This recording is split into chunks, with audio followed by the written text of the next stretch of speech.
kami itu dia kekeliang bunga yang laja bunga Jawa kita itu makan usai di topi celap kita di semua perbatasan toh.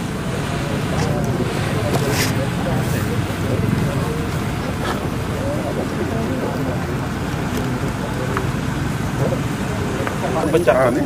Apa yang pecah kak? Pesawat cekak. Ada. Kasih dia orang merah dia. Ya Pak, selamat datang. Milo nyalon dari PD ini. Balai darat.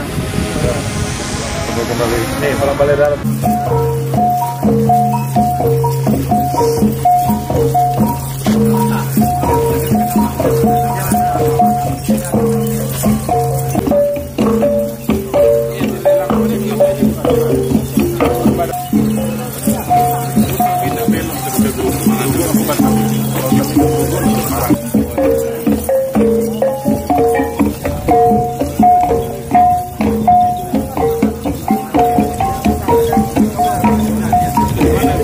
Ini bukan PLBN, ini terminal barang internasional ya. Ini bukan PLBN, ini terminal barang internasional.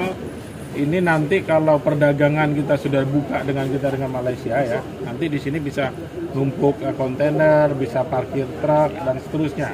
Dan ada bea cukai nanti di sini ya. Jadi barang yang keluar masuk untuk ekspor impor, kalau antar negara ini kan bicara ekspor impor kita ya. Jadi nanti ada pengawasan lengkap lah di sini, seperti sebuah pelabuhan sebagaimana mestinya lah. Hanya ini di darat, kan gitu. Dry port khusus untuk pelabuhan di darat. Ini kontraknya selesai katanya tanggal 31 Desember ya. Posisi sekarang udah berapa persen? 80,4. Mudah-mudahan masih ada beberapa bulan ya, sekarang bulan Oktober ya, November, Desember kelihatannya sih selesai. Mudah-mudahan tidak ada masalah. Berarti tahun depan sudah bisa dioperasikan, Pak? Oh, udah bisa, harusnya sudah bisa operasikan. Memangnya udah 100% tuh Pak? Ya, tahun depan sudah 100%. Tinggal hanya permintaan dari bea cukai yang belum. Bea cukai minta kantornya ada di sini. Nanti silakanlah Pak Direktur bicara sama bea cukai, apakah nanti perlu dibangun bea cukai di sini? Apa siapa bea cukai yang bangun atau dari Kementerian Perhubungan yang bangun, monggo aja. Nanti kasih tahu ke kita. Oh, sekarang kita menyelesaikan dulu paralel perbatasan. Tadi saya mulai dari Balai Karangan, kemudian sampai di Senaning, dari Senaning sampai ke sini. Puji Tuhan ya, alhamdulillah semua STA ini sudah ada anggarannya. Ya. Nanti tinggal 103 km yang belum diaspal, tapi fungsional sudah pengerasan, sudah full mulai dari Balai Karangan sampai ke Badau. Ya. Mudah-mudahan tahun 2024 kita sudah bisa Balai Karangan Badau ini sudah lancar.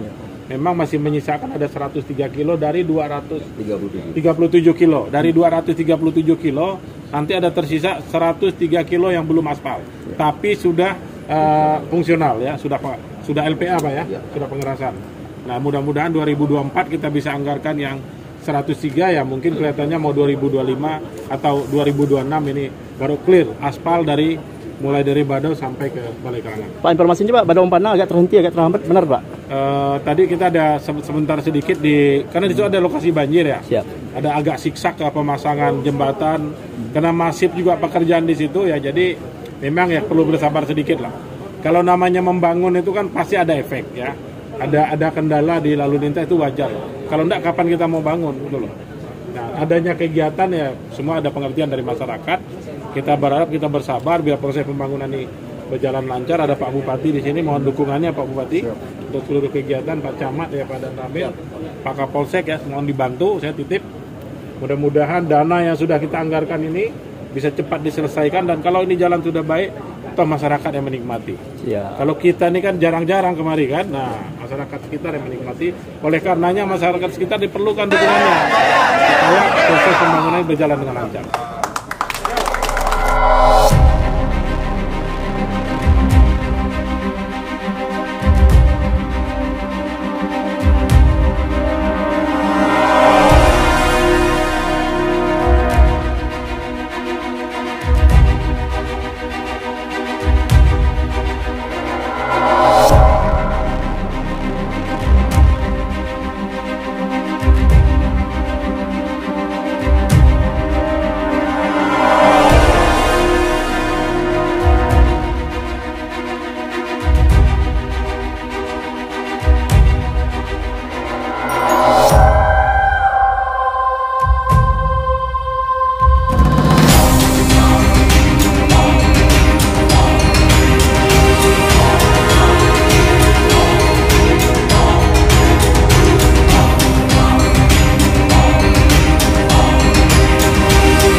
kasih yang setinggi-tingginya kepada Kepala Sarus melalui Menteri Kementerian PUPR yang telah memberikan bantuan ini kepada kita.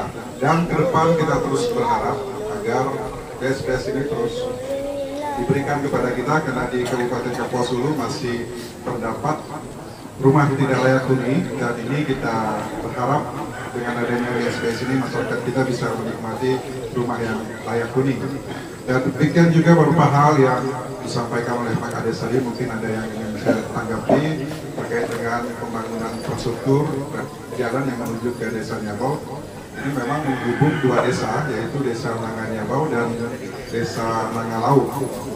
Kami juga berharap dari Kepala Sarus selaku Ketua Komisi 5 yang membidangi infrastruktur, dengan kehadiran beliau di sini juga bisa menjadi perhatian untuk jalan kita, karena memang kondisi kita di daerah sangat-sangat terbatas dari segi penganggaran, sehingga kami tidak, dari pemerintah daerah sendiri belum mampu untuk menangani ruas-ruas jalan yang ada di Kabupaten Kapuas Hulu yang panjang ini kurang lebih 1.006 km, khusus ruas kabupaten.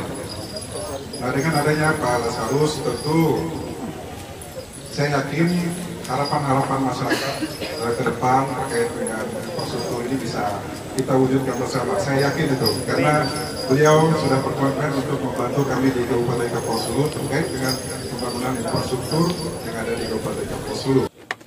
Ini bekas kebakaran dulu ya. Ini dulu ada rumah betang di sini, betang adat Dayak di sini di Desa Nanganyabau namanya desa ini ya.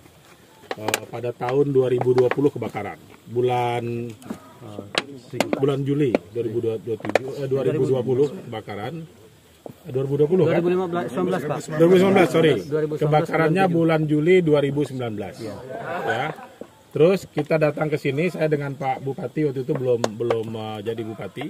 Kita sampai ke sini, saya dengan Pak Andi ditemani Pak Kepala Balai ya sana. Dan kami putuskan waktu itu kita bangunkan satu KK sesuai kartu keluarga yang ada, kita bangunkan rumah swadaya gitulah. Dan tadi kita sangat puas melihat di sini masyarakat menerima program ini sangat antusias ya, karena memang juga memberi jalan keluar bagi mereka ketika tempat tinggal mereka terbakar. Ini masih ada di sini ya, jadi monumennya ini tiang nih, ini kayu ulun ya, kayu belian namanya, tinggal hitam-hitam semua ini. Ya tentu ini sebuah, saya juga atas nama rakyat masyarakat sini mengucapkan terima kasih kepada Pak Direktur ya, kepada Kementerian PUPR yang sudah ambil bagian sehingga masyarakat di sini dalam waktu cepat bisa punya tempat tinggal kembali. Tadi di sini bisa jadi contoh kalau saya lihat. Yang BSBS kali ini kan anggarannya kalau salah waktu itu berapa itu Pak? 17,5 juta. Dari 17,5 juta ditambah swadaya masyarakat sendiri, kita bisa lihat dibangunlah rumah yang mungkin nilainya 450 juta ya. Ya kalau kita nilai itu bisa 450 juta. Ini bisa jadi contoh. Ya mereka bisa meningkatkan kualitas rumahnya dengan dibantu oleh swadaya dari masyarakat. Itu berkat bimbingan teman-teman dari Balai Perumahan, dari Pak Direktur juga hadir langsung di tempat ini. Pak, data mungkin Pak di Kalbar selain di lokasi ini mungkin ada berapa banyak Pak? Di semua kabupaten ada, tapi jumlahnya saya belum tahu ya. Tahun lalu kita 9 ribuan. 9 ribuan Pak. Di 9 ribuan di seluruh Kalimantan Barat ini ya, mulai dari pesisir. Kapuas Hulu. Kapuas Hulu ada 9 ribuan. Kalau Kalbar Sekitar 40-an Pak. 40-an ribu. 45 ribu. Sampai dengan Saat ini ya 45 ribuan. Sudah disentuh keluarga-keluarga yang punya rumah tidak layak huni. Tentu ini program yang luar biasa ya dari pemerintahannya Pak Jokowi ya, melalui Pak Menteri PU Pak Basuki Hadi Mulyono. Kita sekali lagi saya ucapkan terima kasih. Salah satu contoh di tempat yang kita ada sekarang ya, masyarakat rumahnya terbakar dibantu dan sudah bisa membangun, dan sekarang semua sudah punya tempat tinggal. Pak, tahun depan Pak Kapuas Hulu dapat lagi nggak Pak? Tahun depan tentu masih ke dalam pembahasan ya, kita lihat karena program ini kan masih masih berproses ya. Mudah-mudahan Kapuas Hulu tentu kita doakan supaya dapat kembali. Oke, Terima kasih ya. Oke Pak.